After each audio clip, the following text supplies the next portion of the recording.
Bonjour à toutes, bonjour à tous. Merci de me retrouver pour ce deuxième épisode de mon LCA et moi. Aujourd'hui, je me trouve à l'hôpital. On est à J+3, l'opération.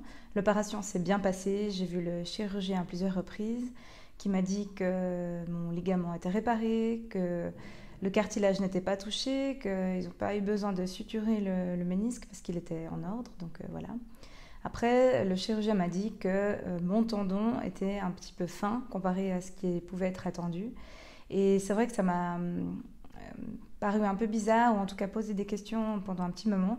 Donc j'ai pas trop hésité en fait à lui demander si ça pouvait poser problème pour la suite ou quelque chose comme ça.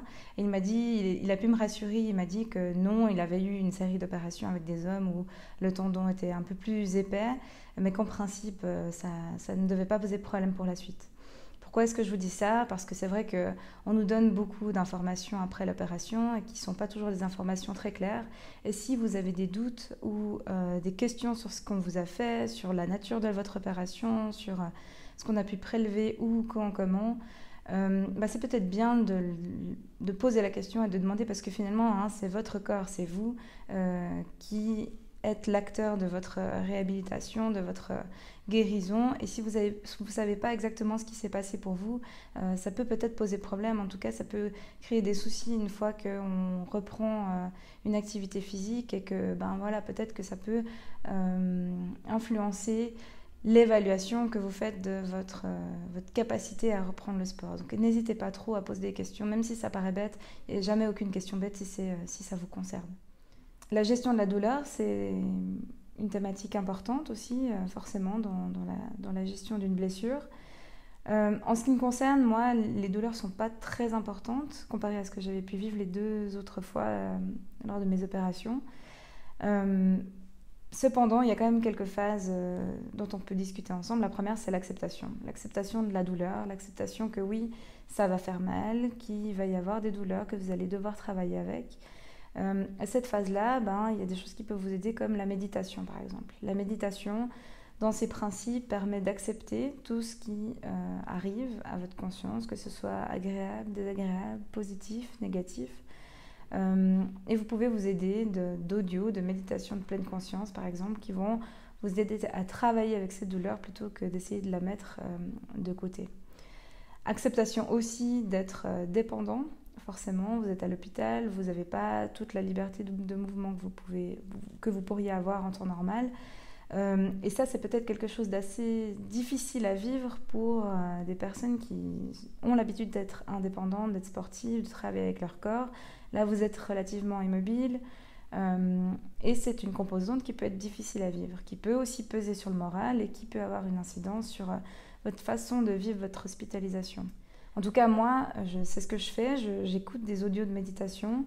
J'ai téléchargé des applications. Il y en a quelques-unes sur le net que vous pouvez trouver et qui vont vous permettre d'accepter ces moments un petit peu plus sereinement que si vous ne faisiez pas ce genre d'activité-là. En ce qui concerne la gestion de la douleur, il y a plusieurs façons de faire. Une des façons de faire, c'est de choisir de se concentrer sur la douleur. Donc vous allez vraiment prendre cette douleur comme une alliée et puis vous allez essayer de travailler avec. Donc ce que vous pouvez faire, c'est vous concentrer sur l'endroit où vous avez mal et puis avec la respiration, vous pouvez essayer de gérer cette douleur. Donc à l'inspiration, quand vous inspirez par le nez, vous imaginez que vous envoyez de la sérénité, du bien-être, quelque chose de positif vers l'endroit où vous avez cette douleur. Et puis à l'expiration, vous pouvez imaginer que la douleur sort avec votre souffle à l'extérieur. Et si vous faites cela plusieurs fois, vous allez voir que peut-être ça va être intéressant de travailler comme ça pour que cette douleur finalement puisse diminuer un petit peu avec le temps. Vous pouvez aussi décider de personnifier cette douleur, de travailler avec, de lui donner un nom, de lui donner une forme, un visage, une couleur, quelque chose qui vous permet finalement d'interagir avec cette douleur. Alors, c'est un peu bizarre dit comme ça, mais une fois qu'on s'y attache, qu'on s'attelle à cette tâche, et puis que finalement, cette douleur devient aussi un personnage avec lequel on peut travailler, avec lequel on peut discuter, ça permet d'arriver à gérer cette douleur et d'accepter que sa présence est là. Donc vous pouvez vous imaginer votre douleur comme étant un personnage, et puis vous pouvez essayer de discuter avec elle en lui disant mais, voilà, je sais que tu es là, parfois je sais que tu ne vas pas partir, mais peut-être qu'on peut essayer de travailler ensemble et de voir comment est-ce qu'on peut faire pour que les choses se passent bien pour toutes les deux, par exemple. C'est quelque chose qui peut vous parler, quelque chose qui peut ne pas vous parler, mais vous pouvez essayer de travailler comme ça.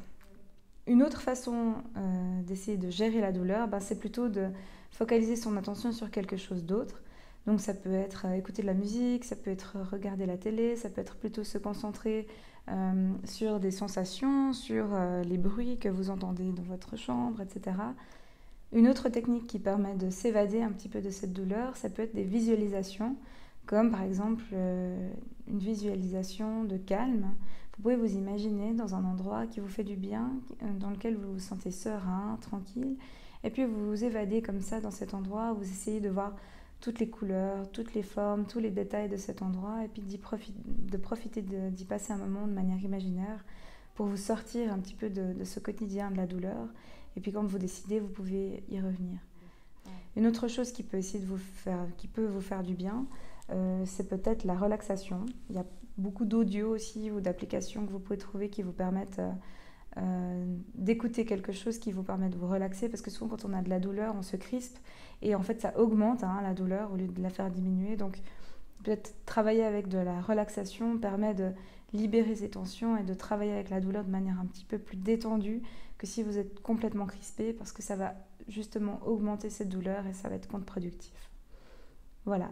Merci d'avoir suivi cet épisode. On se retrouve probablement à mon retour à la maison pour d'autres conseils et d'autres thématiques sur lesquelles on va revenir. À bientôt.